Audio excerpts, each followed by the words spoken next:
ஒரு காடு, நல்ல மரம்லாம் செழிச்சு இருந்தது. அப்படிப்பட்ட காட்டில் ஒரு சாது இருந்தார். அவர் எப்படின்னா, எப்பவும் ஒரு மரத்தடியில் உட்காந்துருப்பார். ஏன்னா அவருடைய இருப்பிடமே அதுதான். அவர் என்ன பண்ணுவார், 3 கல் வச்சுருந்தார். செங்கல் மாதிரி இருக்கும், ஆனால் அதை விட கொஞ்சம் பெருசாக இருக்கும்.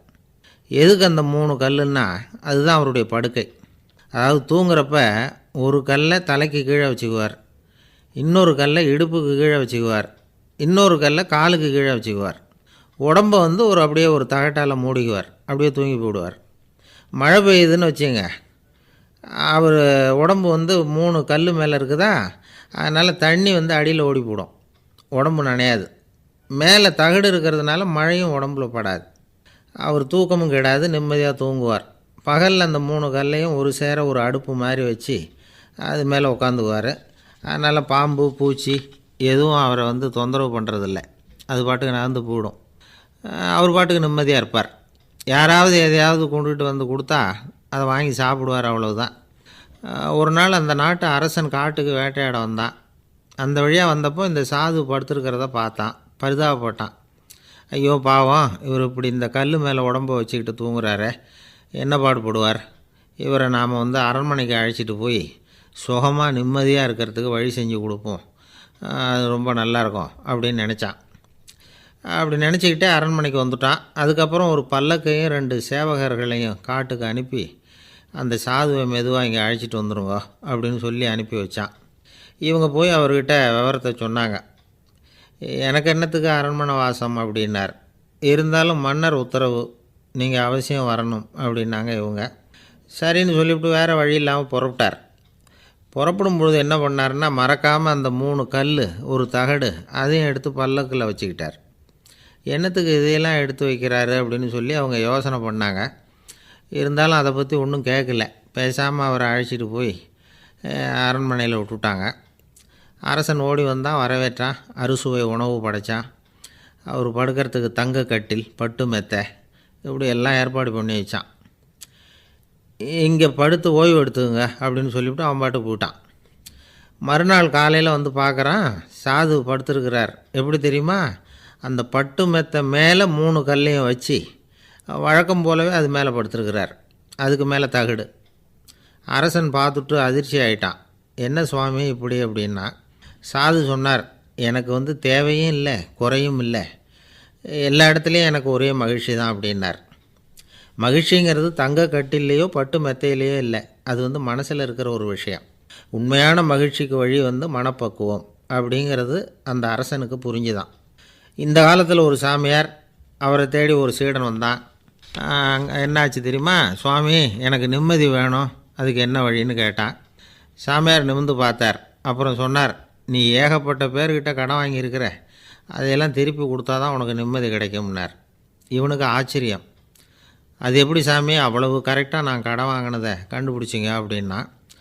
உனக்கு கடன் கொடுத்து சாமியாராக போனதே நான் தான்ப்பா, அதனால தான் இந்த கதிக்கு வந்தேன். என்கிட்டயே வந்து நிம்மதிக்கு வழி கேட்குறிய, அதுதான்டா வேதனை அப்படின்னாராம் அவர். எது ரொம்பவும் கஷ்டமான காரியம் அப்படின்னு கேட்டார் ஒருத்தர். ஒருத்தருக்கு ஒருத்தர் சண்டை போடாமல் இருக்கிறது தான் ரொம்ப கஷ்டமான காரியம் அப்படின்னு தோணுது. ஒரு நாட்டுக்கும் இன்னொரு நாட்டுக்கும் சண்டை, நாட்டுக்குள்ளேயே ஒரு குரூப்புக்கும் இன்னொரு குரூப்புக்கும் சண்டை. ஏன் சண்டை போட்டுக்கிறீங்கன்னு கேட்டு பாருங்கள். நாங்கள் சமாதானத்துக்காக தான் சண்டை போட்டுக்கிறோம் அப்படிம்பாங்க. வாழறதுக்காக பிறந்த மனுஷன் லட்சியத்துக்காக உயிரை விட தயார் அப்படின்னு சொல்லிகிட்டு இருப்பான். அப்படி உயிரை விடுறவங்கள நாமளும் பாராட்டுவோம். ஆனால் ஒன்றுமில்லாத விஷயங்களுக்கெல்லாம் சண்டை போடுறவங்களெல்லாம், அப்படிப்பட்டவங்களையும் சரி உயிரை விடுறவங்களையும் சரி என்னென்னு சொல்கிறது, யுத்தங்களாலேயும் சண்டைகளாலேயும் நாம் அடையிறது என்னங்கிறது ஒரு பக்கம் இருக்கட்டும், இழக்கிறது என்ன தெரியுமா, ஏராளமான உயிர்கள். ரத்தம் சிந்துறதுக்கு நான் தயார் அப்படின்னு மார்தட்டி சொல்லலாம். ஆனால் ரத்தம் சிந்தினா உயிர் காத்துக்கிட்டு இருக்க தயார் இல்லை. அதாவது உயிர் வந்து நமக்காக காத்துக்கிட்டு இருக்க தயார் இல்லை. இழக்கிற ரத்தத்தை ஈடுகட்டினா தான் உயிரை காப்பாற்ற முடியும். அதனால் இது சம்மந்தமாக ஆராய்ச்சி செய்கிற கட்டாயம் ஏற்பட்டு போச்சு. அதோட விளைவாக புதுசாக ஒன்றை கண்டுபிடிச்சிருக்கிறாங்க. அதுதான் செயற்கை ரத்தப்பொடி.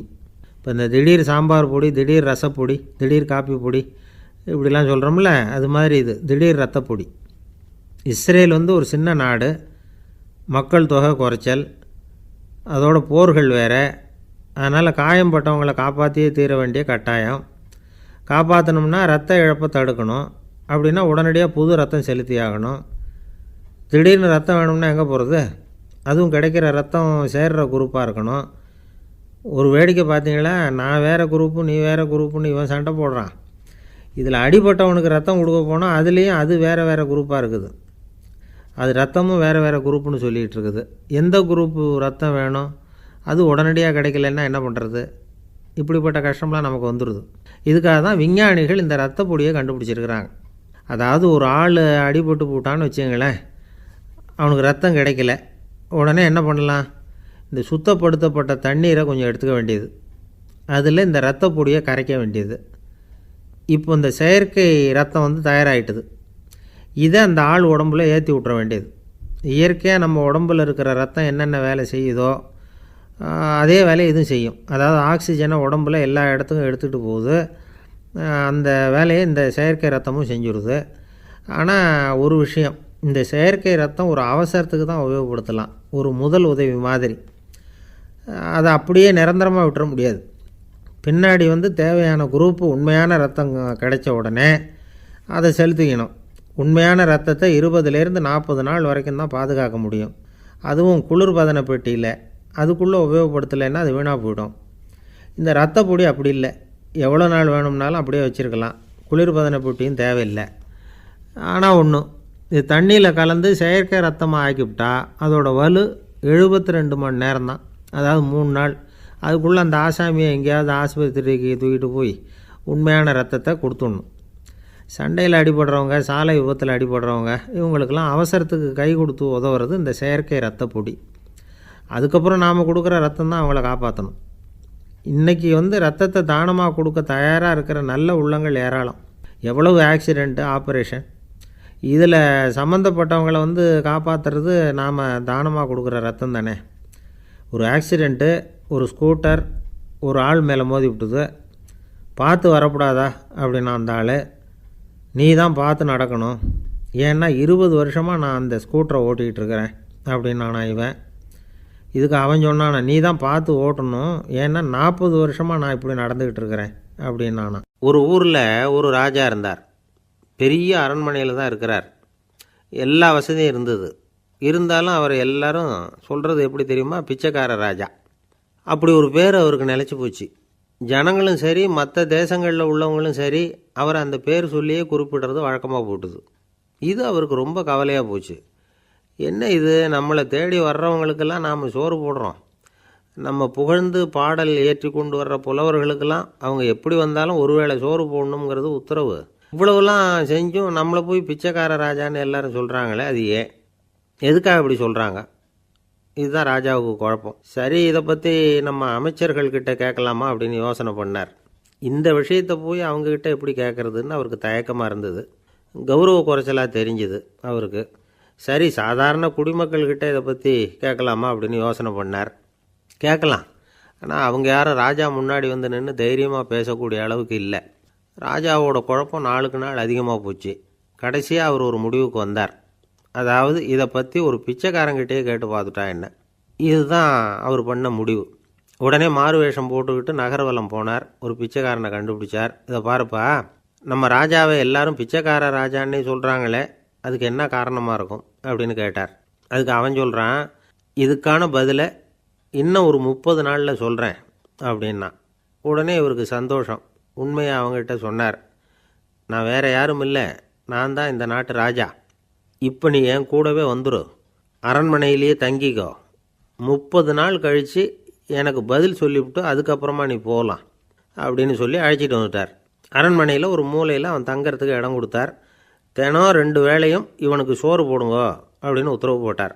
ராஜா கொடுத்த இடத்துல போய் உக்காந்துக்கிட்டான் அந்த பிச்சைக்காரன். தினமும் அந்த அரண்மனையில் நடக்கிறதையெல்லாம் கவனிச்சிக்கிட்டு வந்தான். வேளைக்கு சாப்பாடு வரும், சாப்பிட்டுக்கிட்டு இருக்கான்.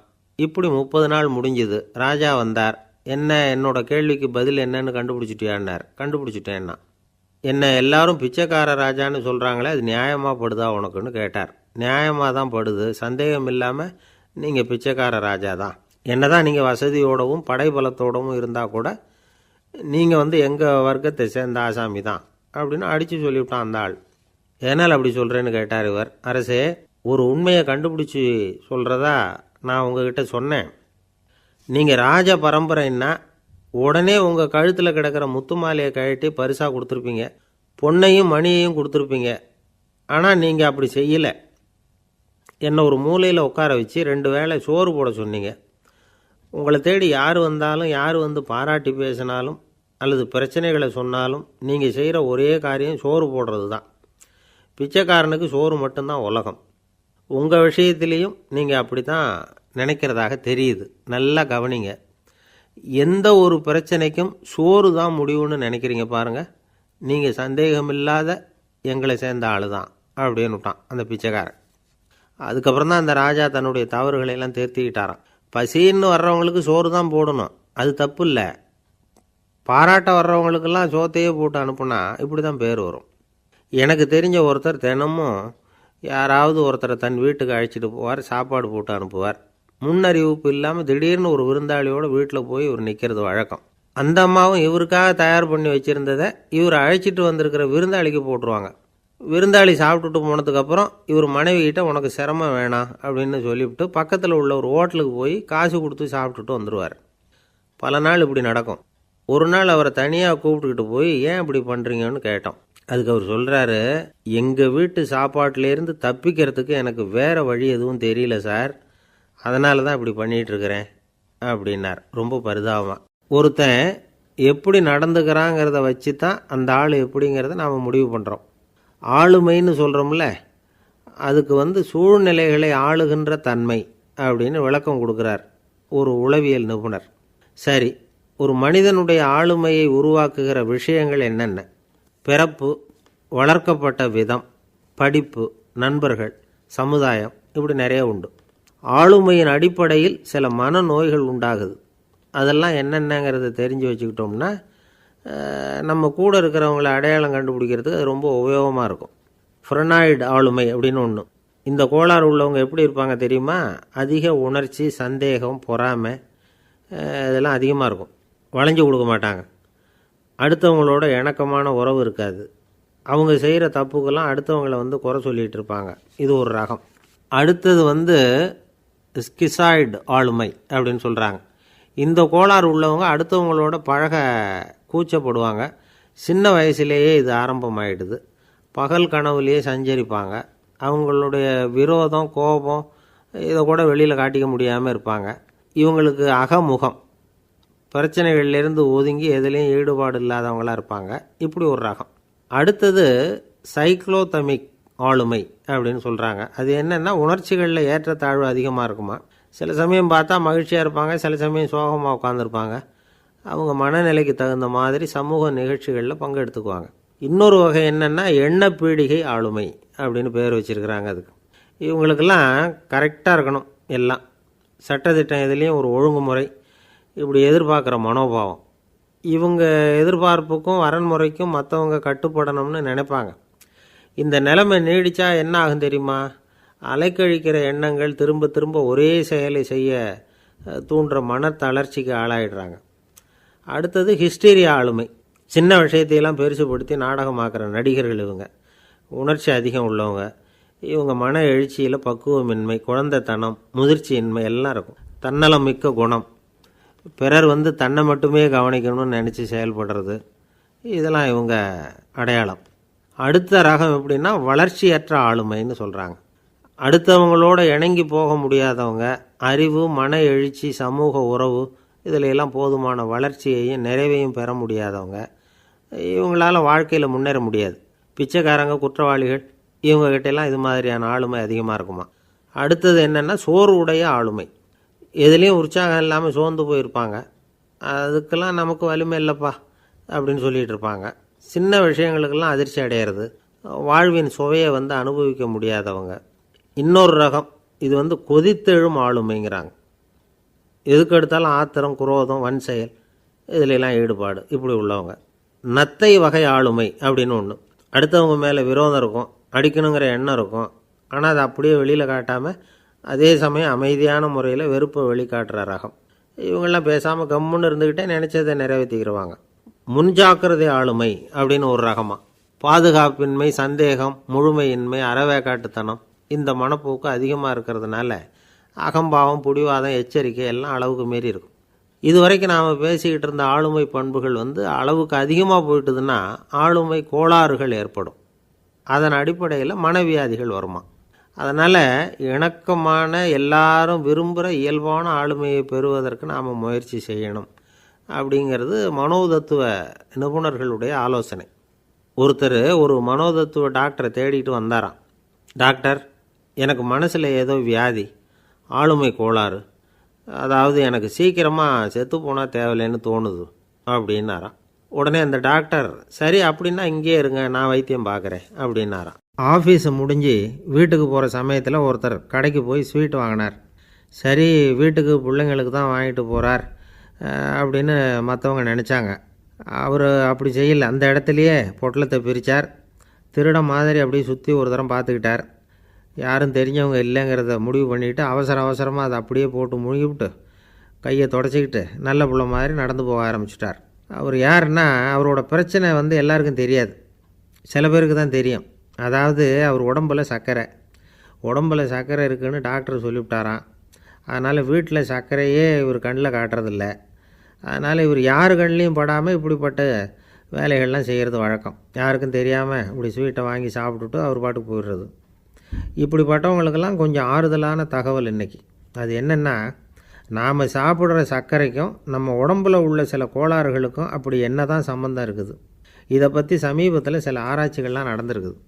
ஏன்னா சர்க்கரைன்னாவே விஷம் மாதிரி அதை பார்க்குறவங்களும் சில பேர் உண்டு. சின்ன பிள்ளைங்களுக்கு வயத்தில் பூச்சி உண்டாகிறதுலேருந்து பெரியவங்களுக்கு நீரிழிவு வர்ற வரைக்கும் எல்லாத்துக்கும் சர்க்கரை தான் காரணம்னு சொல்லிகிட்டு இருக்கிறோம். ஆனால் அந்த அளவுக்கு பயப்பட வேண்டிய அவசியம் இல்லை அப்படின்னு சொல்கிறாங்க. சர்க்கரை வியாதி, இருதய நோய், பித்த நீர்ப்பை நோய், இதெல்லாம் சில நோய்கள்லாம் நாம் சாப்பிட்ற சர்க்கரைக்கும் தொடர்பு இருக்குன்னு நினைக்கிறோம். ஆனால் அப்படி சம்பந்தம் உண்டுங்கிறதுக்கு போதுமான அளவுக்கு ஆதாரம் இல்லை அப்படிங்கிறாங்க ஆராய்ச்சியாளர்கள். ஒரே ஒரு சம்பந்தம் தான் உறுதியாக இருக்குதான். அதுவும் இந்த பல் சிதைவு அப்படின்னு இருக்கு இல்லையா, அந்த சர்க்கரை சாப்பிட்றதுக்கும் இந்த பல் சிதைவுக்கும் சம்பந்தம் இருக்குது அப்படிங்கிறத மட்டும் உறுதியாக சொல்கிறாங்க. சர்க்கரைன்னா நாம் சாப்பிட்ற ஜீனி மட்டும் இல்லை, பழம், காய்கறி, பால், தேன் இப்படி எல்லாத்துலேயும் அது இருக்குது. கேரட்டு கொடுக்குற சத்தில் 88% சர்க்கரை, ஆப்பிள் கொடுக்குற சக்தியில் 95% சர்க்கரை. இது ஜீனி சர்க்கரை, இது ஆப்பிள் சர்க்கரை அப்படிங்கிற வித்தியாசம்லாம் உடம்புக்கு கிடையாது. ரெண்டுமே உடனடியாக சக்தி கொடுக்குது. ஒரு ஸ்பூன் சர்க்கரையில் 16 கலோரி தான் சத்து இருக்குது. அதிகமாக சர்க்கரை சாப்பிட்டா நீரிழிவு வந்துருங்கிறது தப்பான ஒரு அபிப்பிராயம். டயபெட்டிஸுங்கிறது ஒரு மெட்டபாலிக் டிஸார்டர், அவ்வளவுதான். அதாவது நாம் சாப்பிட்ற சர்க்கரையை நம்ம உடம்பு திறமையாக உபயோகப்படுத்திக்க முடியல அப்படின்னு அர்த்தம். அதனால தான் அதிகமாக இனிப்பு வேணாம்னு சொல்கிறோம். ஏற்கனவே உடம்பால் முடியாத ஒன்றை மறுபடியும் அது தலையில் சுமத்தி அதிகமாக வேலை வாங்க வேணாமே அப்படிங்கிறதுக்காக தான். ஆகாரத்தில் அதிகமாக சர்க்கரை இருந்தால் அதனால் உடனே சர்க்கரை வியாதி வந்துடும்ங்கிறதுக்கு விஞ்ஞான ரீதியாக போதுமான ஆதாரம் இல்லை. அதனால் எப்போவாவது அதிகமாக ஸ்வீட்டு சாப்பிட்டுட்டா ஐயோ அதிகமாக சாப்பிட்டோமோ என்ன பண்ண போகுது தெரியலையே அப்படின்னு நினச்சி மனசை போட்டு குழப்பிக்க வேண்டியதில்லை. பொதுவாக எதுவுமே அதிகமாக வேண்டாம், எல்லாம் சீராக இருந்தால் போதும். நீரிழிவுங்கிறது புதுசாக வந்துட்ட ஒரு நோய் இல்லை, ரொம்ப காலமாகவே இருக்கிற ஒன்று தான். நம்ம முன்னோர்கள் இதை மதுமேகம் அப்படின்னு சொல்லுவாங்க. அதை கட்டுப்படுத்துறதுக்கு அவங்களே சில வழிமுறையை சொல்லி வச்சுருக்கிறாங்க. அது என்னென்னா வேறு ஒன்றும் இல்லை, இந்த பாவக்காய், முள்ளங்கி, அருகம்புல் அவ்வளவுதான். வெள்ளை முள்ளங்கி இருக்குல்ல, அதை வாரத்துக்கு 3 நாள் சாப்பிட்டுக்கிட்டு வாங்க. நூலுக்கோல் ரொம்ப நல்லது. இல்லைன்னா முள்ளங்கி சாறு 1 ounce சாப்பிட்டுட்டு வரலாம். ரத்தத்தில் சேர்கிற சர்க்கரை அளவை இதெல்லாம் கட்டுப்படுத்துது. சிறுநீரில் காணப்படுகிற சர்க்கரை அளவையும் சமநிலைப்படுத்துது. தினமும் ஆகாரத்தில் கோதுமை, கேழ்வரகு, வெந்தயம், கருவேப்பிலை, சோயாபீன்ஸ் எது கிடைக்குதோ சேர்த்துக்கலாம். இப்படிலாம் செஞ்சுக்கிட்டு வந்தால் அப்புறம் வீட்டுக்கு தெரியாமல் கடையில் போய் நின்றுக்கிட்டு ஸ்வீட் வாங்கி திருட்டுத்தனமாக சாப்பிட வேண்டிய அவசியமே உங்களுக்கு வராது. 2 ஆசாமிகள் கடற்கரையில் உட்காந்து சாவகாசமாக பேசிக்கிட்டு இருந்தாங்களாம். ஒருத்தர் சொன்னார், இன்னொருத்தருக்கு தெரியாமல் ஸ்வீட்டு சாப்பிட்றதே எப்பவும் இடைஞ்சல் தான் சார். நேற்றுக்கு பாருங்கள் அப்படி தான் சாப்பிட்டுக்கிட்டு இருந்தேன், வீட்டுக்காரி கண்ணில் போட்டுவிட்டுது, அதுக்கப்புறம் ஒரே ரகலையாக போச்சு அப்படின்னாராம். எனக்கு கூட அப்படி தான் சார் ஆகிட்டுது, ஒரே ரகலை அப்படின்னாராம் இன்னொருத்தர். நீங்கள் சாப்பிட்டதும் உங்கள் வீட்டுக்காரங்க கண்ணில் போட்டுவிட்டுதா சார் அப்படின்னு கேட்டிருக்காரு இவர். அதுக்கு அவர் சொன்னாராம், அப்படி இல்லை சார், கடைக்காரர் கண்ணில் போட்டுட்டுதோ நான் அவருக்கு தெரியாமல் அந்த ஸ்வீட்டை அவர் கடையிலேருந்து எடுத்திருந்தேன் அப்படின்னு விளக்கம் கொடுத்தாராம் இந்த ஆள். ஒருத்தர் முகத்தை தொங்க போட்டுக்கிட்டு ஒரு மாதிரியாக வந்தார். என்ன விஷயம்னு விசாரித்தேன். என்னுடைய நண்பன் ஒருத்தங்கிட்ட கருத்து வேறுபாடு, இனிமேல் நமக்குள்ளே எந்த சம்மந்தமும் வேணாம்னு நட்பை முறிச்சிட்டு வந்துட்டேன்னா. நண்பர்கள்னு இருந்தால் கருத்து வேறுபாடு வரத்தான் செய்யும்னு. கருத்து வேறுபாடு வராமல் இருக்கிறதுக்கு ஏதாவது வழி உண்டா அப்படின்னு கேட்டாங்க. அதை பற்றி நிபுணர்கள் சில யோசனைகளை சொல்லியிருக்கிறாங்கன்னு. முதல் விஷயம் என்னென்னா, உங்கள் நண்பனுக்கு ஒரு செய்தி சொல்லணும்னா அதை நீங்களே நேரடியாக சொல்லுங்கள், அல்லது உங்கள் கைப்பட கடிதம் எழுதுங்க. அதாவது நேரடி தொடர்பு முக்கியம். அதை விட்டுட்டு இன்னொருத்தர் மூலமாக நண்பர்களுக்கு செய்தி அனுப்புனா நீங்கள் சொல்கிற செய்தி அப்படியே போய் சேராது, அது சேதமாயிடும். கூட்டி குறைச்சி சொல்லிவிடுவாங்க, அது குழப்பத்தில் கொண்டாந்து விட்டுரும். இது ஒரு யோசனை. ரெண்டாவது யோசனை என்னென்னா, நீங்கள் ஒரு நல்ல காரியத்தை செய்யும் பொழுது உங்கள் நண்பரையும் சேர்த்துக்குங்க, அவருக்கும் அதில் ஒரு ஈடுபாட்டை உருவாக்குங்க. மூணாவது யோசனை, நம்ம பக்கத்தில் இருக்கிற நண்பர் மகிழ்ச்சி அடைகிற மாதிரி ஏதாவது செய்யணும். சின்ன சின்ன செயல்களாக இருந்தாலும் பரவாயில்ல, அவர் நமக்கு எதுவும் செய்யலையே, நாம் எதுக்கு செய்யணும் அப்படின்னு நினச்சிக்கிட்டு இருக்கக்கூடாது. நாலாவது யோசனை என்னென்னா, உங்களுக்கு ஒரு பிரச்சனையா அல்லது உங்கள் நண்பருக்கு ஒரு பிரச்சனையா, எதுவாக இருந்தாலும் 2 பேரும் சேர்ந்து உட்காந்து ஆலோசனை பண்ணுங்கள். நம்ம யோசனையும் கேட்கப்படுதே அப்படிங்கிற நினைப்பே அவருக்கு ஒரு மன நிறைவை உண்டாக்குமா. ஐந்தாவது யோசனை, உங்கள் நண்பர் ஏதோ ஒரு காரியத்தை செய்கிறார், நீங்கள் உடனே அவசரப்பட்டு நீ செய்கிறது தப்புன்னு தீர்ப்பு சொல்லக்கூடாது. அவர் அதை செய்கிறதுக்கான நியாயங்கள் எவ்வளோ இருக்கும், அதை புரிஞ்சுக்கிறதுக்கு முயற்சி பண்ணணும். ஆறாவது யோசனை, உங்கள் நண்பர் என்ன சொன்னாலும் அதை பொறுமையாக கேளுங்க. அவர் சொல்கிறத புரிஞ்சுக்கணும், அவர் சொல்ல விரும்புகிறத புரிஞ்சுக்கணும், அவர் சொல்ல முடியாமல் தவிக்கிறதையும் புரிஞ்சுக்கணும். இப்படி 3 விதமாகவும் அவரை புரிஞ்சுக்கிட்டு அதுக்கு தகுந்த மாதிரி செயல்படணும். ஏழாவது யோசனை என்னென்னா, உங்கள் நண்பர் உங்ககிட்ட ஏதோ ஒரு கருத்தை சொல்கிறார், அது உங்களுக்கு பிடிக்கல, அதுக்காக உடனே நீ சொல்கிறது சரியில்லை, நான் ஒத்துக்க மாட்டேன் அப்படின்லாம் மறுத்துக்கிட்டு இருக்கக்கூடாது. அவர் சொல்கிறத கேட்கணும், பொறுமையாக சிந்திக்கணும், அதுக்கப்புறம் பதில் சொல்லணும். இப்படிலாம் நடந்துக்கிட்டால் நண்பர்களுக்குள்ள கருத்து வேறுபாடு வர்றதுக்கு வாய்ப்பே இருக்காது அப்படின்னு வல்லுநர்கள் தொகுத்து சொல்லியிருக்கிறாங்க இந்த யோசனைகளை. எனக்கு தெரிஞ்ச சில நண்பர்கள் உண்டு, அவங்களுக்குள்ளேயும் கருத்து வேறுபாடுகள் வராமல் இருக்கிறதுக்கு சில நுட்பங்களை கையாளுறது உண்டு. ஒருத்தர் சொன்னார், அந்த டாக்டர் சின்ன வயசுலேருந்து என் கூட பழகினவர், நாங்கள் 2 பேரும் இணை பிரியாத நண்பர்கள். இருந்தாலும் எனக்கு உடம்பு சரியில்லைன்னா நான் அவர்கிட்ட வைத்தியம் பார்த்துக்க மாட்டேன் அப்படின்னார் ஒருத்தர். ஏன் அப்படின்னு கேட்டேன். எங்கள் நட்பு கெட்டு போடக்கூடாது இல்லையா, அதனால தான் அப்படின்னார் இவர். ஒரு மனுஷனுக்கு 3 விதத்தில் கர்வம் உண்டாகிறதுக்கு வாய்ப்பு உண்டு. பணம், பதவி, புகழ். பணம் அதிகமாக வந்தால் கர்வம் வரலாம், பதவி பெருசாக வந்துட்டுதுன்னா கர்வம் வரலாம், புகழ் அதிகமாக போனாலும் கர்வம் வரலாம். இந்த 3 வகையான கர்வத்துக்கும் இடம் கொடுக்காமல் இருக்கிறாங்க பாருங்கள், அவங்க தான் சிறந்த மனிதர்கள். ஒரு பெரிய பொறுப்பில் இருக்கிறவங்களுக்கு கர்வம் வந்துடக்கூடாது. அப்படி வந்துட்டுதுன்னா அது எல்லாருக்கும் இடைஞ்சல். ஒரு ராஜா இருந்தார். அவர் ஒரு நாள் தன்னுடைய தலைநகரத்தை சுற்றி வந்துக்கிட்டு இருந்தார். ஒரு இடத்துல ஒரு அழகான நிலத்தை பார்த்தார். ஆஹா, இந்த இடத்துல நமக்குன்னு ஒரு மாளிகையை கட்டினா எவ்வளோ நல்லாயிருக்கும் அப்படின்னு நினச்சார். ராஜா நினச்சா அது முடியாத காரியமா? சரி, இந்த நிலம் யாருக்கு சொந்தம்னு விசாரிங்க அப்படின்னார் பக்கத்தில் இருந்தவங்கக்கிட்ட. அவங்கெல்லாம் ஓடி போய் விசாரித்தாங்க. அந்த இடம் ஒரு வயசான கிழவிக்கு சொந்தம், வயசான அம்மாவுக்கு சொந்தமாக. அந்த அம்மா தான் அதில் ஒரு குடிசையை போட்டு குடியிருந்துகிட்டு இருக்கிறாங்க. சரி, அந்த நிலத்துக்கு ஒரு விலையை நிர்ணயம் பண்ணி அதை அந்த வயசான அம்மாக்கிட்ட கொடுத்துருங்கோ அப்படின்னு உத்தரவு போட்டார் ராஜா. ஆனால் அந்த அம்மா, இது எங்கள் பூர்வீக இடம், இதை விற்க மாட்டேன் அப்படின்னு சொல்லிவிட்டுது. சரி, 2 பங்கு விலை கொடுக்குறோம்னு சொல்லி பாருங்க அப்படின்னாங்க. அப்படியே சொன்னாங்க அரண்மனை ஆட்கள். அதுக்கும் சம்மதிக்கலை அந்த அம்மா. இதை கேள்விப்பட்டதும் ராஜாவுக்கு கோபம் வந்துட்டுது. தன்னுடைய ஆளுங்களை கூப்பிட்டார். போய் அந்த குடிசையை பிரித்து எறிங்க, காசெல்லாம் ஒன்றும் கொடுக்காதீங்க அப்படின்னு கத்தினார். அவ்வளோதான். அடுத்த நிமிஷம் அரண்மனை ஆசாமிகள் போனாங்க, குடிசையை பிரித்து எரிஞ்சாங்க. அந்த வயசான அம்மா இருக்குது, அதுவும் அந்த இடத்த விட்டு துரத்தி விட்டாங்க. அந்த இடத்துல ஒரு அரச மாளிகையை கட்டி முடிச்சிட்டாங்க. அந்த வயசான அம்மா பாவம், ராஜாவே இப்படி பண்ணால் யார்கிட்ட போய் முறையிட முடியும்? ஒரு ஞானி இருந்தார், அவர்கிட்ட போய் சொன்னாங்க. அவர் இவங்க சொன்னதை கேட்டு மனசில் வச்சுக்கிட்டார். ஒரு நாள் அந்த ராஜாவே இந்த ஞானியை கூப்பிட்டார். புதுசாக ஒரு மாளிகை கட்டியிருக்கிறேன், வந்து பாருங்கன்னு. சரின்னு சொல்லி இந்த பெரியவர் ஒரு நாள் அந்த மாளிகைக்கு போனார். சும்மா போகல, ஒரு கழுதையையும் ஓட்டிகிட்டு போனார். கொஞ்சம் சாக்குகள், வெத்து சாக்கு, அதையும் எடுத்து கழுதை முதுகில் போட்டு கழுதையை ஓட்டிகிட்டு போகிறார். ராஜா பார்த்தார். அவருக்கு இது ஆச்சரியமாக இருந்தது. என்ன இது, மாளிகைக்கு வந்துட்டு போங்கன்னு கூப்பிட்டா கழுதை சாக்கு இதெல்லாம் கொண்டு வராரே, ஒன்றும் புரியலையேன்னு நினச்சார். எதுக்காக இதெல்லாம்னு கேட்டார். அரசருடைய தோட்டத்திலேருந்து கொஞ்சம் மண் எடுத்துகிட்டு போகிறதுக்கு ஆசைப்பட்றேன், அதுக்கு நீங்கள் அனுமதி கொடுக்கணும் அப்படின்னாரு இவர். இது என்ன வேடிக்கையான கோரிக்கையாக இருக்குது அப்படின்னு நினச்சார் ராஜா. இருந்தாலும் மண் தானே கேட்குறாரு, எடுத்துகிட்டு போகட்டுமே அப்படின்னு நினச்சார். சரின்னு அனுமதி கொடுத்தார். அந்த பெரியவர் தோட்டத்துக்கு போனார், மண்ணை வெட்டினார், சாக்கில் போட்டு நிரப்புனார். ராஜாவை கொஞ்சம் கிட்ட வாங்கன்னு கூப்பிட்டார். இந்த மண் மூட்டையை தூக்கி கழுதையோட முதுகில் வைக்கணும், கொஞ்சம் உதவி பண்ணுங்கன்னார்.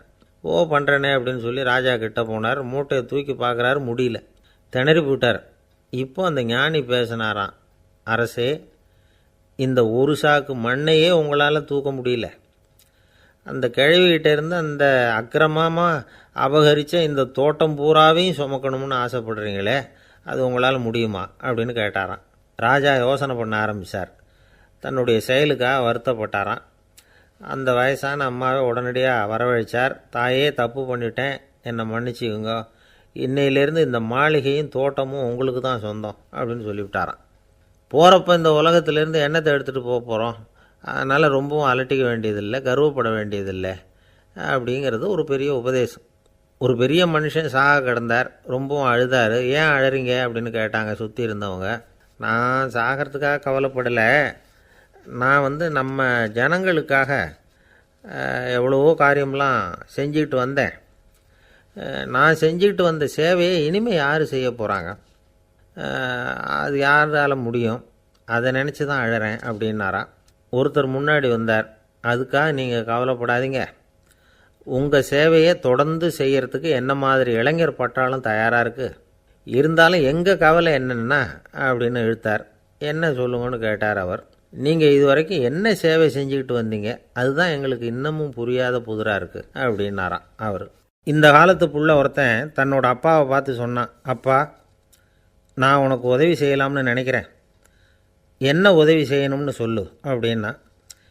நீ சும்மா இருந்தால் அதுவே எனக்கு செய்கிற பெரிய உதவிடா அப்படின்னார் அப்பா.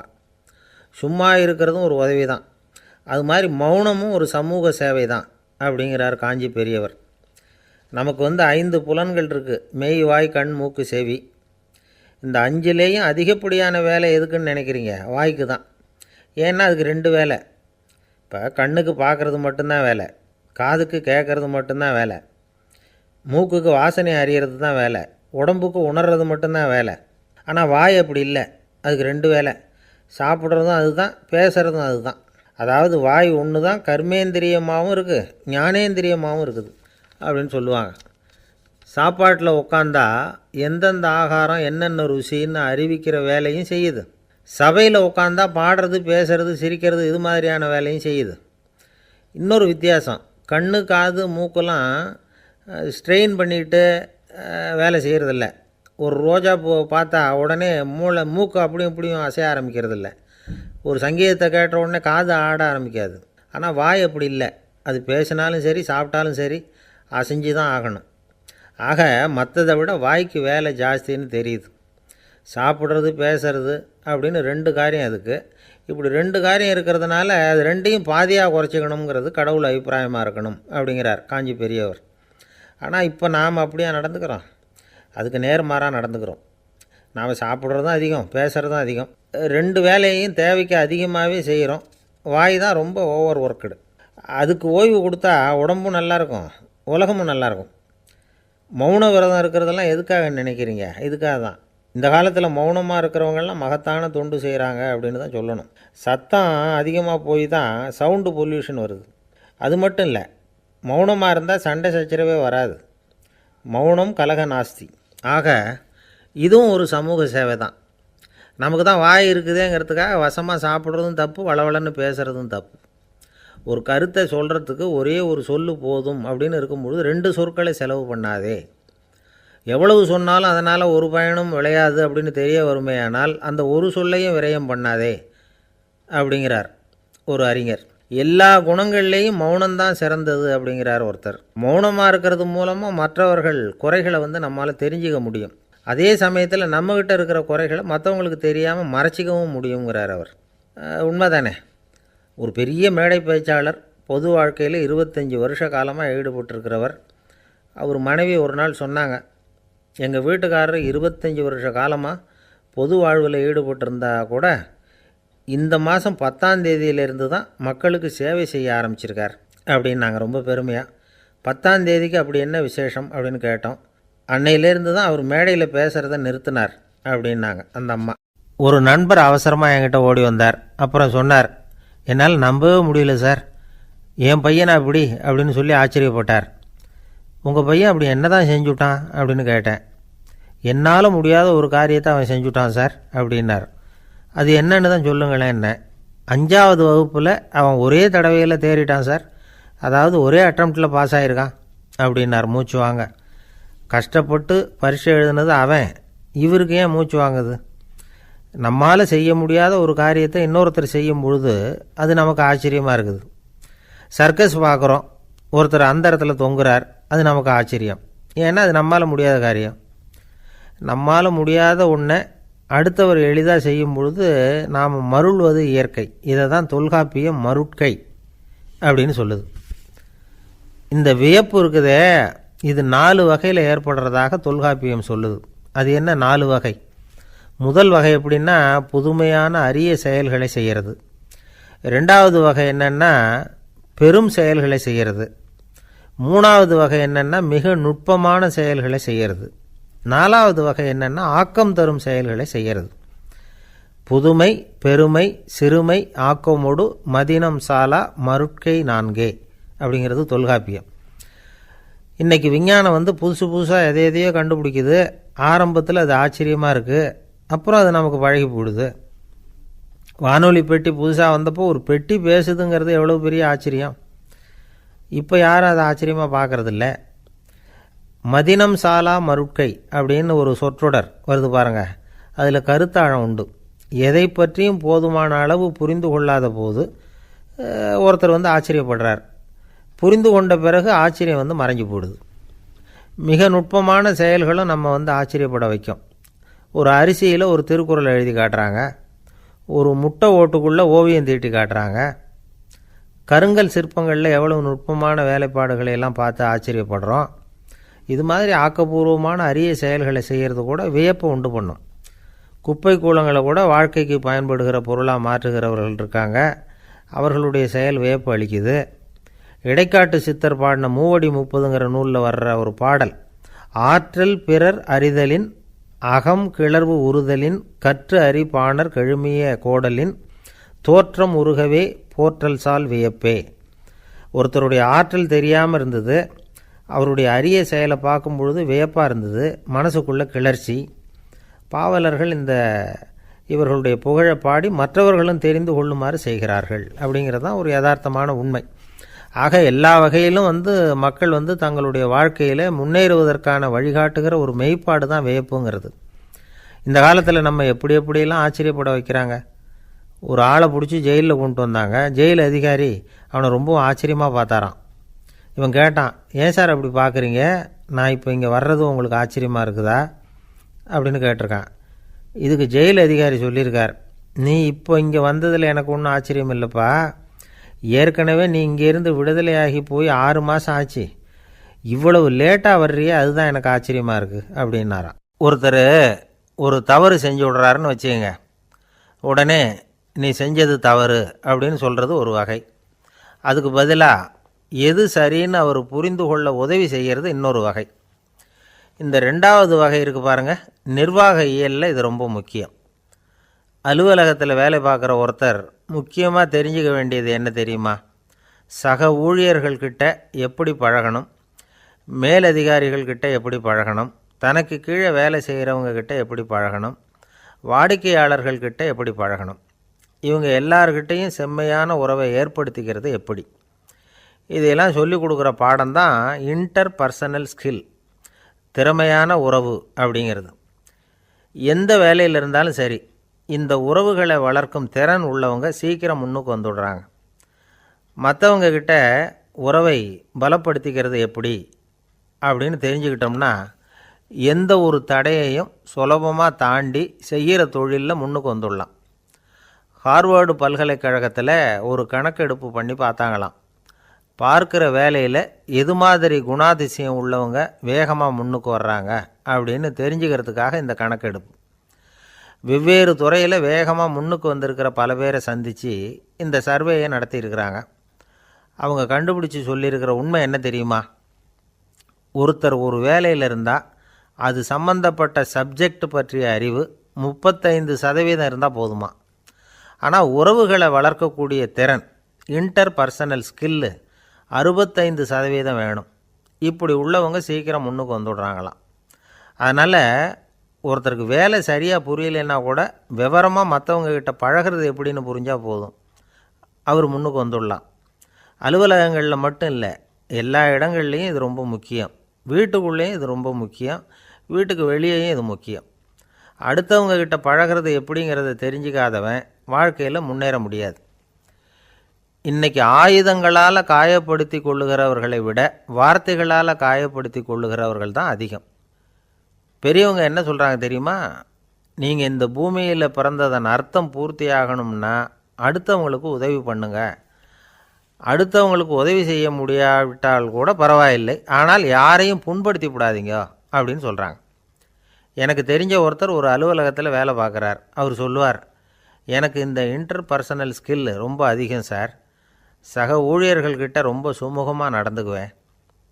என் கூட வேலை பார்க்குற ஒருத்தருக்கு ஏதாவது ஒரு கஷ்டம்னா அந்த சமயத்தில் அவர் செய்ய வேண்டிய வேலையை நான் செஞ்சுருவேன் சார் அப்படிம்பார். நான் அவர்கிட்ட சமீபத்தில் அப்படி ஏதாவது செஞ்சுருக்கீங்களா அப்படின்னு கேட்டேன். செஞ்சுருக்கேன் சார். போன வாரம் புதன்கிழமை ஆஃபீஸில் என் பக்கத்து சீட்டுக்காரருக்கு வயிற்று வலி. உடனே நான் மெடிக்கல் லீவ் போட்டுவிட்டு எங்கள் வீட்டுக்கு போயிட்டேன் சார் அப்படின்னார். ஒரு அம்மா தெருவில் உட்காந்து என்னத்தையோ தேடிட்டு இருக்கிறாங்க. அந்த அம்மா ஒரு சுஃபி ஞானி. அவங்க பேர் என்னென்னா ரபியா அல் அடாவியா. அந்த அம்மாவுக்கு கண் கூட தெளிவாக தெரியாது. அந்த பக்கமாக வந்த சில பேர் இவங்களுக்கு உதவி செய்கிறதுக்காக வந்தாங்க. என்ன தேடிகிட்டு இருக்கிறீங்க அப்படின்னு கேட்டாங்க. இதுக்கு அந்த அம்மா, அந்த கேள்வி அவ்வளோ முக்கியத்துவம் இல்லை, நான் தேடிகிட்டு இருக்கிறேன், உங்களால் முடிஞ்சால் எனக்கு உதவி பண்ணலாம் அப்படின்னாங்களாம். உதவி செய்ய வந்தவங்களுக்கு ஆச்சரியம். எதை தேடுறோங்கிறது தெரியாமல் இப்படி ஏன் நேரத்தை செலவழிக்கிறீங்க?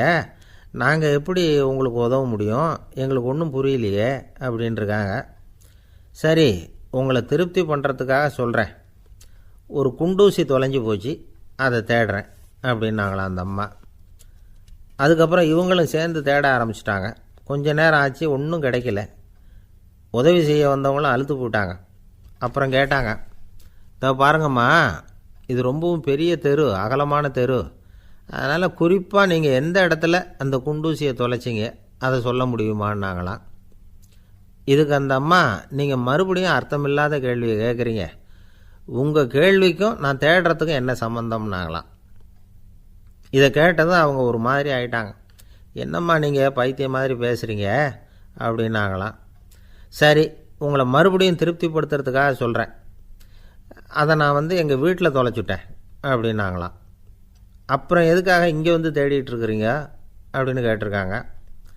ஏன்னா இங்கே தான் வெளிச்சம் அதிகமாக இருக்குது, அங்கே வீட்டுக்குள்ளே இருட்டாக இருக்குது, அதனால் இங்கே தேடுறேன். வெளிச்சம் உள்ள இடத்துல தானே தேட முடியும் அப்படின்னாங்களாம் அந்த ஞானி. இந்த கதைக்கு என்ன அர்த்தங்கிறத பெரியவங்க சொல்கிறாங்க. அதாவது இந்த தேடுதல்ங்கிறது ஒரு வியாதி.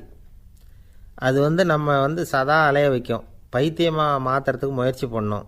ஒரு காலம் அது நிறைவு அடையவே அடையாது. வாழ்வுங்கிறது ஒரு புரிந்து கொள்ள முடியாத சதா இயங்கி கொண்டிருக்கிற ஒரு செயல். அதுக்கு ஆரம்பமும் இல்லை, முடிவும் கிடையாது. எதையோ தேடணும் அப்படிங்கிற உந்துதல் நமக்குள்ளே இருக்கும், ஆனால் குறிப்பாக எதை தேடிட்டு இருக்கிறோம் அப்படிங்கிறது புரியாது. அப்படி ஏதாவது ஒன்றை தேடி அடைஞ்சிட்றோம்னு வச்சுக்கோங்க, உடனே ஒரு அதிருப்தி வந்துடும். அதனால் வாழ்க்கைங்கிறது சலிப்பு நிறைந்தது அப்படிங்கிற எண்ணத்தை உண்டாக்கிக்கிறோம். ஒன்று அடைஞ்சதுக்கு அப்புறம் இன்னொன்று தேட ஆரம்பிச்சிருவோம்.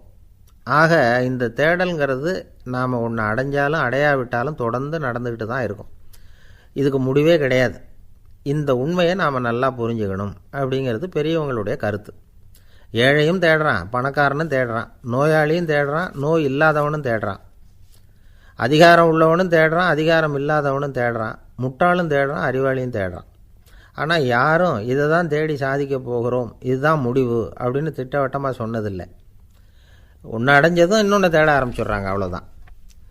அதாவது உங்களின் தேடுபவர் உங்கள் உள்ளேதான் இருக்கிறார், அவரை தேடி கண்டுபிடியுங்கள். இதுதான் ஞானிகள் நமக்கு சொல்லுகிற ஒரு ஆலோசனை. நம்மால் ஒருத்தன் ஜெயிலில் இருந்தான். இன்னொரு கைதி அவனை பார்த்து கேட்டான், ஏன்பா உன்னை பார்க்குறதுக்கு வெளியிலேருந்து யாருமே இங்கே வர்றது இல்லையே, உனக்கு சொந்தக்காரங்களே கிடையாதா அப்படின்னு கேட்டானா. ஏன் இல்லை, எனக்கு சொந்தக்காரங்க நிறைய பேர் உண்டு, அவங்க என்னை பார்க்க வராததுக்கு காரணம் வேற அப்படின்ட்டுருக்கான் இவன். என்ன காரணம்னு கேட்டான் அவன். அதுக்கு இவன் சொன்னானா, அதுக்கு என்ன காரணம்னா அவங்க எல்லாரும் இங்கே உள்ளேயே இருக்கிறாங்க அப்படின்னானா. ஒரு சீன தேசத்து அரசர் இருந்தார். அவருக்கு வயசாயிட்டுது. அவருக்கு அடுத்தபடியாக அவருடைய புள்ள பட்டத்துக்கு வரணும், ஆட்சி பொறுப்பை ஏற்றுக்கணும்.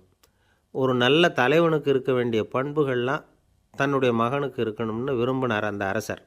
அதனால் இளவரசனை பக்கத்தில் இருந்த ஒரு குரு கிட்ட அனுப்புனார். இளவரசன் அவர்கிட்ட போய் சேர்ந்தான்.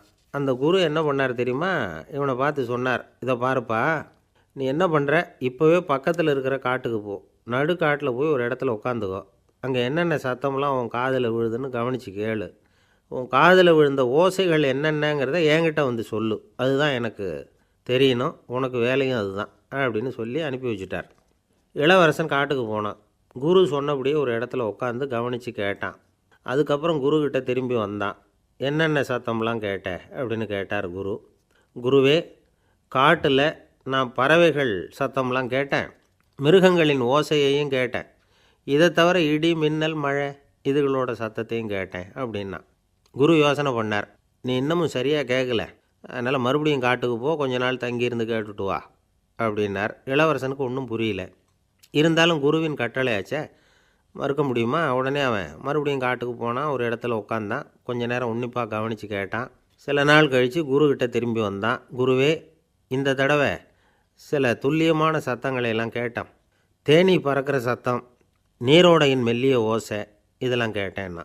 குரு சிரித்தார். நீ மறுபடியும் காட்டுக்கு போ, இன்னும் சில நாள் அங்கே இரு, முழுமையாக கவனமாக கேட்டுக்கிட்டு வா அப்படின்னு சொல்லி அனுப்பி வச்சுட்டார். இளவரசனுக்கு குழப்பம் அதிகமாயிட்டுது. ஒன்றுமே புரியல. மறுபடியும் காட்டுக்கு போனான். மௌனமாக ஒரு இடத்துல உட்காந்துட்டான். அப்படியே தியானத்தில் ஆழ்ந்துட்டான். சில நாளில் அவனுக்கு இதுவரை கேட்காத ஓசைகள்லாம் கேட்க ஆரம்பிச்சிட்டுது. இதைத்தான் நான் கேட்கணும்னு என்னுடைய குரு எதிர்பார்த்துருக்கிறாருங்கிறத புரிஞ்சுக்கிட்டான். உடனே குருக்கிட்ட ஓடனான். குருவே, இந்த தடவை காதுகளுக்கு கேட்க முடியாத சில ஓசைகளை கூட என்னால் உணர முடிஞ்சுது. பூ மலருகிற ஓசை, சூரியனால் பூமி சூடாகிறப்போ எழுகிற ஓசை, காலை பனித்துளியை இந்த புல்லுலாம் குடிக்கிற ஓசை, இது எல்லாம் என்னால் நல்லா கேட்க முடிஞ்சுது அப்படின்னா. குருவுக்கு இப்போ தான் திருப்தி ஏற்பட்டு தான். இளவரசனை பார்த்து சொன்னார், இதை பாருப்பா, இப்போ தான் நாட்டை ஆளுகிற தகுதி உனக்கு வந்திருக்குது அப்படின்னு சொல்லி அதுக்கு விளக்கமும் கொடுத்தாராம். எந்த அரசன் தன்னுடைய மக்களின் இதயம் பேசுகிற மௌன மொழியை, மௌன வார்த்தைகளை கேட்குறானோ அவன்தான் ஆள தகுதி உள்ளவன். எந்த அரசன் தன்னுடைய மக்களின் உணர்ச்சிகளை உண்மையாக உணர்றானோ அவன்தான் முதன்மையான அரசன். போலி வார்த்தைகளை மட்டும் கேட்டுட்டு பல மௌன ராகங்களை காதில் வாங்கிக்காதவன் அரசனே இல்லை. எந்த நாட்டில் எப்போ ஒரு அரசன் தன்னுடைய மக்களின் உணர்ச்சிகளை கேட்க மறுக்கிறானோ அன்னையிலேருந்தே அந்த நாடு அழிய தொடங்குது அப்படின்னு அர்த்தம். இதுதான் அந்த குரு இளவரசனுக்கு போதித்தது. வாயால் பேசுகிறத மட்டும் கேட்டு ஏமாறக்கூடாது, உணர்ச்சிகளையும் கேட்குறதுல தான் மனப்பக்குவம் உண்டாகும். மக்கள் உணர்ச்சிகளை புரிந்து கொள்ளாத அரசர்கள் நீடிச்சிருக்க முடியாது. அது மாதிரி நாடுகளில் அடிக்கடி குழப்பம் தான் உண்டாகும். அப்படி இருந்தால் அடிக்கடி ஆட்சி மாறிக்கிட்டு இருக்கும். அப்படிப்பட்ட ஒரு தேசம், அங்கே ஒரு சிறைச்சாலையில் 3 கைதிகள் பேசிக்கிட்டு இருந்தாங்க. ஒருத்தன் சொன்னான், நான் இந்த நாட்டு ராஜாவை எதிர்த்து பேசிக்கிட்டு இருந்தேன், அதனால் என்னை பிடிச்சி கொண்டாந்து இங்கே போட்டுவிட்டாங்க அப்படின்னா ஒருத்தன். இன்னொருத்தன் சொன்னான், நான் இந்த நாட்டு ராஜாவை ஆதரித்து பேசிக்கிட்டு இருந்தேன், அதனால் என்னை பிடிச்சி கொண்டாந்து இங்கே தள்ளிவிட்டாங்க அப்படின்னா. அது சரி, நீ என்ன தப்பு பண்ண அப்படின்னு சொல்லி 3வது ஆளை பார்த்து இவங்க கேட்டாங்க. அதுக்கு அந்த ஆள் சொல்கிறான், நான் தான் இந்த நாட்டு ராஜா அப்படின்னானா. ஒரு ஆசாமி வேகமாக ஓடிக்கிட்டு இருந்தான். ஏன் இப்படி ஓடுறேன்னு கேட்டார் இன்னொருத்தர். அங்கே ஒரு ஆள் அடிபட்டு கிடக்கிறான், அதை பார்த்தேன், உடனே ஓடுறேன்னா. எங்கேன்னு கேட்டார். ஆஸ்பத்திரிக்குன்னா. ஒரு ஆள் அடிபட்டு கிடக்கிறத பார்த்தா உடனடியாக நாம் செய்ய வேண்டியது முதல் உதவி, அதுக்கப்புறம் தான் ஆஸ்பத்திரி. இன்றைக்கி விபத்துங்கிறது சர்வசாதாரணமாக நடந்துக்கிட்டு இருக்குது. வாகன விபத்து, வெடிகுண்டு விபத்து, தீ விபத்து, கட்டடம் சரியறது, பூகம்பம், இப்படி நிறைய நடக்குது. ஒரு விபத்தை பார்த்துட்டா நம்மளில் பல பேர் நமக்கு என்னத்துக்கு வம்புன்னு ஒதுங்கி போயிடுறதும் உண்டு. சில பேர் துணிஞ்சு கிட்ட போய் உதவி செய்கிறதும் உண்டு. அப்படி உதவி செய்ய நினைக்கிறவங்களுக்கு உபயோகப்படுற தகவல் இது. விபத்தில் காயமடைஞ்சவங்களை 3 பிரிவாக பிரிக்கலாமா. முதல் வகை கொஞ்சம் சீரியஸானது, உயிருக்கு உடனே ஆபத்து தரக்கூடியது. மூளை காயம், முகம், கழுத்து காயங்கள், இருதயம், நுரையீரல் காயங்கள், வயத்தில் உள்ளுறுப்பு காயங்கள், அதிகப்படியான இரத்தப்போக்கு, இதனால எல்லாம் பாதிக்கப்பட்டிருந்தால் அது முதல் வகை அப்படின்னு நாமளே மனசுக்குள்ளே முடிவு பண்ணிக்கணும். இவங்களுக்கெல்லாம் உடனடியாக முதல் உதவி கொடுக்கணும். தாமதப்படுத்தாமல் ஆஸ்பத்திரிக்கு கொண்டுகிட்டு போயிடணும். இப்படி கொஞ்சம் எச்சரிக்கையாக நடந்துக்கிட்டால் அவங்களில் பல பேரை காப்பாற்றி போடலாம். ரெண்டாவது வகை எப்படின்னா, முதல் உதவி விரைவாக கிடைச்சா உயிர் பிழைக்கக்கூடிய மார்பு காயங்கள், கைகால் எலும்பு முறிவு, இடுப்பு முதுகெலும்பு காயம், சீரான இரத்த சேதம், இப்படிப்பட்டவங்களை ரெண்டாவது வகையாக பிரிக்கணும்.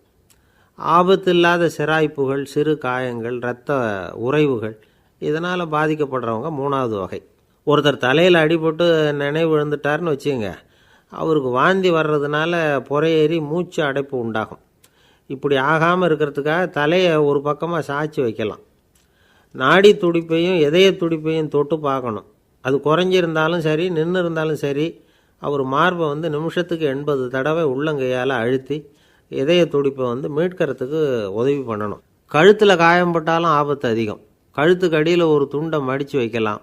2 பக்கமும் சின்ன தலையணை அல்லது துணி மடிப்புகளை வச்சு கழுத்தை அதிகமாக அசையாமல் பார்த்துக்கலாம். முதுகெலும்பு முறிஞ்சிருக்குமோ அப்படிங்கிற சந்தேகம் இருந்ததுன்னா அவரை அதிகமாக அசைய விடக்கூடாது. அதிகமாக அசைஞ்சால் தண்டு இடத்துல பாதிப்பு ஏற்பட்டு கைகால் விளங்காமல் போயிடும். அவரை ஒரு கனமான போர்வை இல்லைன்னா பாயில் படுக்க வச்சு 4 பேர் மெதுவாக தூக்கி மருத்துவ உதவிக்கு அனுப்பி வைக்கலாம். கையெலும்பு முறிஞ்சிருந்தால் முறிஞ்ச பாகத்தை உடம்போடு சேர்த்து அசையாமல் கட்டி போடலாம். கால் எலும்பு முறிஞ்சிருந்தால் மற்ற காலோடு சேர்த்து கட்டி போடலாம். முறிஞ்ச பாகம் தொங்காமல் பார்த்துக்கணும். அப்போ தான் வீக்கம் உண்டாகாமல் இருக்கும்.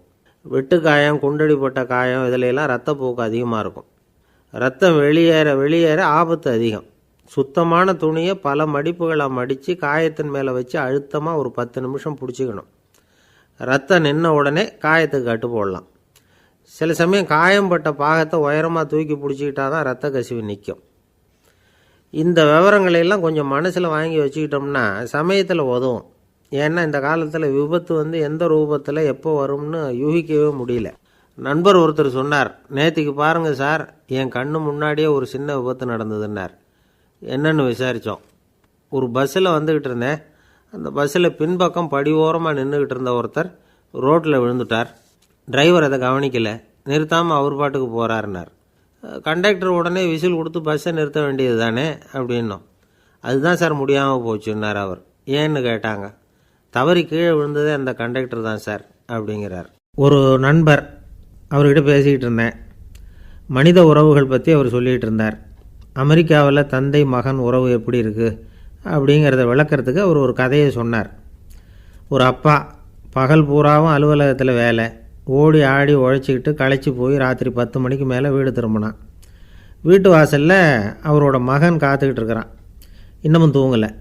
அப்பாவை வாசல்லையே தடுத்து நிறுத்தி, அப்பா உனக்கு சம்பளம் எவ்வளவு அப்படின்னு கேட்குறான். ஏற்கனவே ஆஃபீஸு பிரச்சனைகளால் அலுத்து போய் திரும்புகிற அப்பாவுக்கு கோவம் வந்துட்டுது. என்னடா இப்படிலாம் கேளுன்னு உங்கள் அம்மா உனக்கு சொல்லி கொடுத்தாளா அப்படின்னு சொல்லிவிட்டு உள்ளே போய் சட்டையை கட்டி மாட்டிவிட்டு குளிச்சுவிட்டு மறுபடியும் வெளியில் உடையை மாற்றுகிற சமயம் அப்போ மறுபடியும் மகன் உள்ளே நிற்கிறான் அவர் முன்னாடியே. அப்பா உனக்கு எவ்வளவு சம்பளங்கிறான் மறுபடியும். அப்பாவுக்கு எரிச்சல் அதிகமாகிட்டுது. மணிக்கு $20 போதுமா அப்படின்னார். அப்படின்னா எனக்கு ஒரு $10 தர முடியுமான்னா மகன். இதுக்கு தான் என் சம்பளம் எவ்வளவுன்னு கேட்டியா? 2ஆம் வகுப்பு படிக்கிற உனக்கு எதுக்குடா $10 அப்படின்னு கத்திவிட்டு தொலைக்காட்சி பெட்டியின் முன்னாடி போய் உட்காந்துக்கிட்டு ஏதோ நிகழ்ச்சியை பார்க்க ஆரம்பிச்சிட்டார். கொஞ்ச நேரம் கழித்து மறுபடியும் மகன் நிற்கிறான். அப்பா ப்ளீஸ் எனக்கு ஒரு $10 கொடுக்க முடியுமா? மகனுடைய கண்களில் கண்ணீர். என்னடா அவன் கண்ணீரை காட்டி காரியம் சாதிக்கலாம்னு பார்க்குறியா? ஒரு காசு கூட கொடுக்க மாட்டான் போ அப்படின்னு விரட்டி விட்டான்.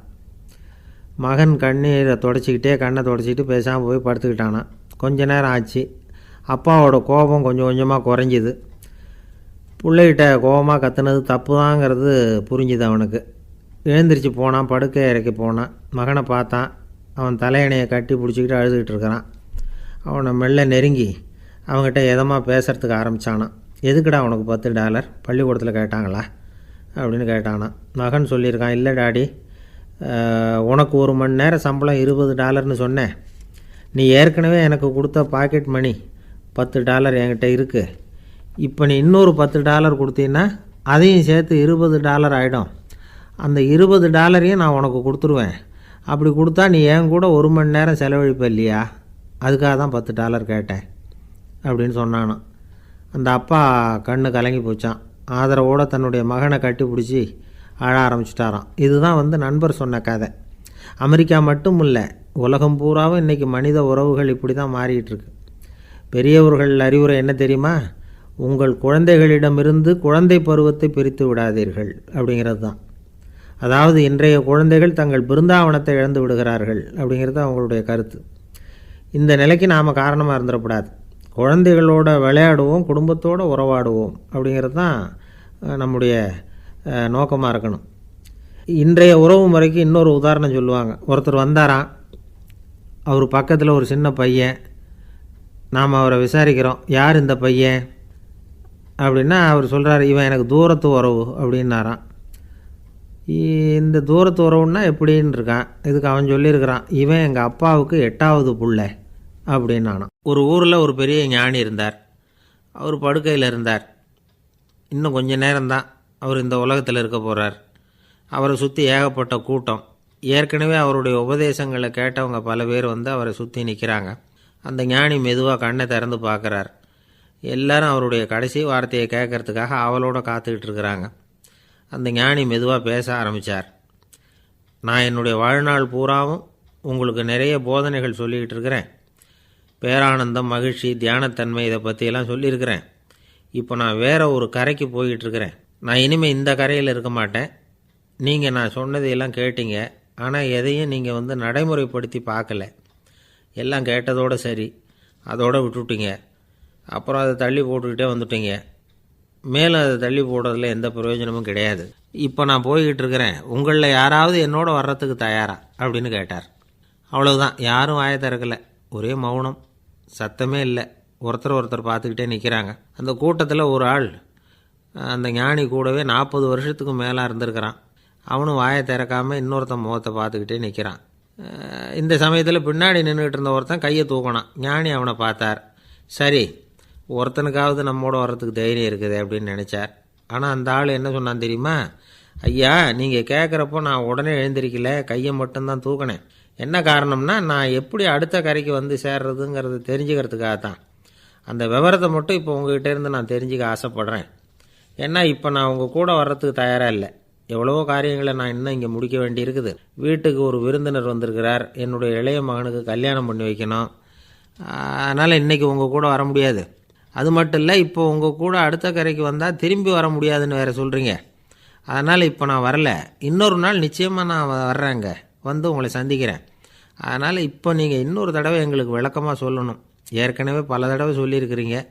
தயவு பண்ணி இப்போ ஒரு தடவை சொன்னீங்கன்னா சௌகரியமாக இருக்கும். அந்த அடுத்த கரையை அடையிறது எப்படி?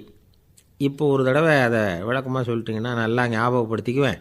அது சரியான சமயம் வர்றப்போ இது எனக்கு உதவியாக இருக்கும் அப்படின்னு நானும். ஆனால் உண்மை என்ன தெரியுமா? அந்த சரியான சமயம் வரவே இல்லை அப்படிங்கிறது தான் உண்மை. இப்படி அந்த கதை முடியும். இந்த கதை அந்த ஒரு ஆளுக்கு மட்டும் இல்லை, கிட்டத்தட்ட எல்லாருக்குமே அது பொருந்தும் அப்படிங்கிறாங்க விவரம் தெரிஞ்சவங்க. எல்லாருமே அந்த சரியான தருணத்துக்காக தான் காத்துக்கிட்டு இருக்கிறாங்களாம். அதுக்காக ஜோசியம் பார்க்குறாங்க, கைரேகை பார்க்குறாங்க. நாளைக்கு என்ன நடக்குங்கிற ஆவலில் எல்லாரும் காத்துக்கிட்டு இருக்கிறாங்க. ஆனால் அந்த ஒரு நாள் ஒருபோதும் வரப்போகிறதில்ல. நீங்கள் தள்ளி போடுறதுக்காக பல அர்த்தமில்லாத காரணங்களை தேடுறீங்க அப்படிங்கிறார் ஒரு ஞானி. காத்திருக்கிறதுலேயே நம்ம காலம் ஓடி போயிடுது. ஏன்னா இன்றைக்கி நாம் சிந்திக்கிறது நாளைக்கு நாம் சிந்திக்கிறது இல்லை. ஒவ்வொரு நாளும் ஒவ்வொரு மாதிரி போயிடுது. நாளைக்கு மறுநாளை பற்றியே சிந்திக்கிறோம். இப்படியே அது பாட்டுக்கு போயிடும். கரையை தொட்டு பார்க்குறது எப்போ? இதுதான் கேள்வி. நமக்கு வேண்டியப்பட்ட ஒருத்தர் ஒரு ரயில்வே பிளாட்ஃபாரத்தில் நின்றுட்டு இருக்கிறார். அங்கே இருக்கிறவங்ககிட்ட கேட்குறாராம், விசாரிக்கிறார். ஏங்க கிழக்க போகிற ரயில் போயிட்டுதுங்களான்னாராம். போயிட்டுதுன்னு இருக்கிறாங்க. கொஞ்ச நேரம் கழித்து ஏங்க மேற்க போகிற ரயில் போயிட்டுதுங்களான்னு கேட்டிருக்காரு. போயிட்டுதுங்களான்ட்ருக்காங்க. அப்புறம் கொஞ்சம் நேரம் கழித்து மறுபடியும் ஏங்க 10:30 மணி வண்டி போட்டுதான்னு கேட்டிருக்கார். தொடர்ந்து காலையிலேருந்து சாயந்தரம் வரைக்கும் இப்படி ஒரே இடத்துல நின்றுட்டு கேட்டுக்கிட்டே இருக்கிறார். இதை பார்த்துக்கிட்டு இருந்த ஒருத்தர் அவர்கிட்ட வந்து, ஏங்க நீங்கள் எங்கே போகணும் அப்படின்னு கேட்டாராம். இவர் மெதுவாக சொன்னாராம், இந்த ரயில்வே லைனை தாண்டி அந்த பக்கம் போகணும் அப்படின்னாராம். நம்பிக்கை இல்லைன்னா இந்த உலகத்தில் நாம் நடமாடவே முடியாது. அவநம்பிக்கையோடு இருந்துக்கிட்டு இருந்தால் என்றைக்கும் அவஸ்தை தான். நாம் நம்புறது நடக்குதோ இல்லையோ அது வேறு விஷயம். ஆனால் எதையும் நம்பி தான் நாம் அடி வைக்க வேண்டியிருக்கு. வேறு ஒன்றும் வேணாம், ஒரு லாட்ரி சீட்டு வாங்குகிறோம், அது எங்கே நமக்கு விழப்போகுது அப்படிங்கிற அவநம்பிக்கையோடவா வாங்குகிறோம்? பரிசு நமக்கு தான் அப்படிங்கிற நம்பிக்கை உள்ளூர இருக்கிறதுனால தான் அதை வாங்குகிறோம். இருந்தாலும் முடிவு வேறு மாதிரி ஆகிடுது. அதுக்காக மனசு சோர்ந்து போகிறதில்ல, அடுத்த மாதமும் சீட்டு வாங்குகிறோம். இந்த நம்பிக்கை தான் மனித வாழ்க்கைக்கு ஆதாரம். ஒரு கடையில் போய் டீ சாப்பிட்றீங்க, அந்த டீ நல்ல டீ தானா, அதில் விஷம் கலந்துருக்குமா அப்படிங்கிற சந்தேகம் வந்துட்டுதுன்னு வச்சுங்க. அதுக்கப்புறம் அதை எப்படி நீங்கள் சாப்பிட முடியும்? நம்பி தான் சாப்பிட்ணும். ரயில் ஒழுங்காக போய் சேருங்கிற நம்பிக்கை இருக்கிறதுனால தான் அதில் ஏறி உட்காடுறோம். லெட்டர் ஒழுங்காக போய் சேருங்கிற நம்பிக்கை இருக்கிறதுனால தான் பெட்டியில் போடுறோம். சரி, நம்ம கதையெல்லாம் நம்மளோட இருக்கட்டும். மனித நம்பிக்கை எந்த அளவுக்கு உறுதியாகவும் அறிவுபூர்வமாகவும் இருக்கணுங்கிறதுக்கு அலெக்சாண்டர் வாழ்க்கையில் நடந்த ஒரு சம்பவத்தை உதாரணமாக சொல்லலாம். இந்த உலகத்தையே ஜெயிக்கணும்னு புறப்பட்டார் அலெக்சாண்டர். ஒரு கட்டத்தில் அவர் சிட்னஸ் நதி கரைக்கு சேர்ந்தார். அந்த சமயத்தில் அவருக்கு கடுமையான நோய் வந்துட்டுது. அவர் கூடவே வந்திருந்த கிரேக்க வைத்தியர்கள் என்னென்னமோ முயற்சியெல்லாம் பண்ணி பார்த்தாங்க. இருந்தாலும் அலெக்சாண்டருக்கு வந்திருக்கிறது என்ன நோய்ங்கிறத அவங்களால கண்டுபிடிக்க முடியல. ஏன்னா அந்த பகுதியில் உள்ளவங்களுக்கு மட்டுமே அதிகமாக வரக்கூடிய ஒரு வினோதமான நோயாக இருந்தது அது. ஆனால் அவர் இருக்கிற இடம் எதிரியோட இடம், பாரசீக மன்னனோட ஆளுகைக்கு உட்பட்ட இடம். என்ன பண்ணுறது அப்படின்னு எல்லாரும் யோசனை பண்ணாங்க. பாரசீக மன்னனோட அரண்மனையில் இருக்கிற வைத்தியர் வந்தால் இந்த நோயை குணப்படுத்தி விடுவார் அப்படின்னு சொன்னாங்க. இருந்தாலும் எதிரியோட நாட்டில் இருக்கிற வைத்தியரை கூப்பிட்டு எப்படி நம்பி வைத்தியம் பார்க்க சொல்கிறது அப்படின்னு சொல்லி எல்லோரும் தயங்கினாங்க. ஆனால் அலெக்சாண்டர் தயங்கலை. பரவாயில்ல, அழைச்சிட்டு வாங்கன்னு விட்டார். உடனே அவரை போய் அழைச்சிட்டு வந்துட்டாங்க. அவர் வந்தார். அலெக்சாண்டர் உடம்பை பரிசோதனை பண்ணி பார்த்தார். சரி, இதை குணப்படுத்தி விடலாம், பயப்பட வேண்டியதில்லை. ஆனால் இதுக்கு ஒரு மூலிகை ரசம் தயார் பண்ணி கொடுக்கணும். நான் போய் அதை தயார் பண்ணிவிட்டு 2 நாளில் திரும்பி வந்துடுறேன் அப்படின்னு சொல்லிவிட்டு போனார் அந்த வைத்தியர். அதே மாதிரி 2 நாளில் திரும்பி வந்தார் மூலிகை ரசத்தோடு. இதுக்கு இடையில் அலெக்சாண்டரோட தளபதிகளில் ஒருத்தர் ரகசியமாக ஒரு எச்சரிக்கை கடிதம் கொடுத்து அனுப்பியிருக்கிறான். அதை வாங்கி என்ன விஷயம்னு பார்த்தார். இப்போ உங்ககிட்ட வந்திருக்கிற எதிரி நாட்டு வைத்தியரை நம்பாதீங்க, அவன் கொண்டுகிட்டு வந்திருக்கிற மூலிகை ரசத்தில் விஷம் கலந்துருக்குது அப்படின்னு அதில் எழுதியிருக்கு. அதை பார்த்தார் அலெக்சாண்டர். இருந்தாலும் கொஞ்சம் கூட அலட்டிக்கலை. வைத்தியர் கொடுத்த மருந்தை வாங்கி கடகடன்னு குடிச்சுட்டு அதுக்கப்புறம் அந்த கடிதத்தில் இருந்த விஷயத்தை அந்த வைத்தியர்கிட்ட சொன்னார். வைத்தியர் திகைச்சு போயிட்டார். தன் மேலே அலெக்சாண்டர் வச்சுருக்கிற நம்பிக்கையை பார்த்து அவருக்கு ரொம்ப வியப்பு. வைத்தியர் உண்மையிலேயே நல்ல மருந்து தான் கொண்டுகிட்டு கொடுத்துருக்கிறார், அதில் விஷம்லாம் எதுவும் கலக்கலை. அதுக்கப்புறம் அலெக்சாண்டர் அந்த வைத்தியரை பார்த்து சொன்னாராம், நம்பிக்கைங்கிற அச்சாணியை ஆதாரமாக வச்சுக்கிட்டு தான் இந்த உலகம் சுற்றிக்கிட்டு இருக்குது. எனக்கு எதிரியாக இருந்தாலும் பாரசீக மன்னர் ரொம்ப பெரியவர். அப்பேற்பட்ட மன்னருடைய அரண்மனை வைத்தியர் தொழில் நேர்மை இல்லாதவராக இருக்க மாட்டார். அப்படி இருந்தால் அவரை அரண்மனை வைத்தியராக வச்சிருக்கவே மாட்டாங்க அப்படின்னு நம்பினேன். என்னுடைய நம்பிக்கை வீண் போகலை அப்படின்னாராம். இதுதான் மானுட நம்பிக்கைங்கிறது. இந்த காலத்துலேயும் இது மாதிரி இந்த மானுட நம்பிக்கையை ரொம்பவும் சாமர்த்தியமாக கையாளுகிற கெட்டிக்காரங்க சில பேர் இருக்கிறாங்க. இந்த காலத்து குரு, அவருக்கு ஒரு சிஷ்யன். குரு முன்னாடி அந்த சிஷ்யன் ரொம்ப பணிவாக நின்று, குருவே, உங்கள் கையால் விஷத்தை கொடுத்தாலும் அதை வாங்கி மடமடன்னு குடிச்சிருவேன் அப்படின்னா. உன்னுடைய குரு பக்தியை மெச்சினேன் அப்படின்னார் குரு. அதுக்கு அந்த சிஷ்யன், அப்படி இல்லை குருவே, உங்கள்கிட்ட சிஷ்யனாக இருக்கிறத விட உங்கள் கையால் விஷத்தை வாங்கி குடிச்சு விட்றது ரொம்ப நல்லது, அதனால தான் அப்படி சொன்னேன் அப்படின்னா. ஒரு தீக்குச்சி தீப்பெட்டியை பார்த்து கேட்டுதான், நாம் 2 பேரும் தானே உரசிக்கிறோம், ஆனால் நான் மட்டும் தீ பிடிச்சி எரிஞ்சு போகிறேன், நீ அப்படியே இருக்கிறியே அப்படின்னு தான். அதுக்கு தீப்பெட்டி சொல்லியிருக்குது, உனக்கு தலையில் கணம் இருக்குது அதனால் அழிஞ்சு போகிற அப்படின்னு தான். எப்படி இருக்கு பாருங்கள் இந்த பதில். தலையில் கணம் உள்ளவங்க யாருமே சரியாக இருக்க முடியாது. எவ்வளவு பெரியவங்களாக இருந்தாலும் சரி, ரொம்ப கஷ்டம்தான் அது. கர்வம்ங்கிறது கூடவே கூடாது. இதை விளக்கறதுக்கு மகான் ஒருத்தர் ஒரு சம்பவத்தை சொல்கிறார். அர்ஜுனன் தீர்த்த யாத்திரை பண்ணானா. அப்போது தென்னிந்தியாவுக்கு வந்திருக்கிறான். ராமேஸ்வரத்துக்கு போனப்போ அங்கே இலங்கைக்கு கல்லுலாம் அடுக்கி போடப்பட்டிருந்த பாலத்தை பார்த்தானா. ஒரு சின்ன குரங்கு அதுக்கு பக்கத்தில் விளையாடிக்கிட்டு இருந்திருக்கு. அதை பார்த்துட்டு அர்ஜுனன் சிரிச்சிருக்கான். ஏன் சிரிக்கிறேன்னு கேட்டிருக்கு அந்த குரங்கு. ராமன் மிகச்சிறந்த வில் வீரன். அப்படி இருக்கிறப்போ அவன் இலங்கைக்கு அம்புகளாலேயே ஒரு பாலம் கட்டியிருக்கலாம். அதை விட்டுட்டு போயும் உன்ன மாதிரி குரங்குகளை துணையாக வச்சுக்கிட்டு இப்படி ஒரு கருங்கல் பாலத்தை கட்டியிருக்கிறானே அப்படின்னானா. அம்புகளால் பாலம் கட்ட முடியுமா அப்படின்னு கேட்டு தான் குரங்கு. ஏன் முடியாது, என்னால் முடியுமேன்னு இருக்கான் அர்ஜுனன். அம்பால் பாலம் கட்டலாம், இருந்தாலும் என்ன மாதிரி குரங்குகள் ஏறி நடந்தால் அது தாங்குமா? அதனால தான் ராமர் கருங்கல் பாலமே கட்டினார் அப்படின்னுது குரங்கு சொல்லிச்சான். அப்படியே சொல்கிற, நான் வேணும்னா இப்போ அம்புகளாலேயே ஒரு பாலத்தை கட்டுறேன், நீ அது மேலே ஏறி நடந்து பார். பாலம் விழுந்துட்டுதுன்னா நான் தீ மூட்டி அதில் குதித்து உயிர் தியாகம் பண்ணிவிடுறேன் அப்படின்னு நான் ரொம்ப கோபமாக. உடனே அந்த சின்ன குரங்கு பெரிய உருவம் எடுத்துட்டு தான் கையில் கதையோடு அர்ஜுனன் முன்னாடி நிற்கிறான் அனுமன். பார்த்தா, என்னுடைய தலைவர் ராமரையா இழிவாக பேசுகிற, நீ இப்போ பாலம் கட்டு, நான் என்னுடைய பலத்தை காட்டுறேன் அப்படின்னு அனுமன். அர்ஜுனன் தன்னுடைய காண்டிபத்தை எடுக்கிறான், சரமாரியாக அம்புகளை விடுறான். அதெல்லாம் ஒன்றோட ஒன்று கோத்துக்கிட்டு அப்படியே பாலம் மாதிரி நிற்கிது. அர்ஜுனன் தலை நிமிர்ந்து நின்னான். அனுமன் உயர கிளம்பி அங்கேருந்து பாலத்தில் பொத்துன்னு இறங்கினான். பாலம் அப்படியே நொறுங்கி போச்சு தூள் தூளாக. என்ன அர்ஜுனா, இப்போ என்ன செய்ய போகிற அப்படின்னு நான் ஏளனமா.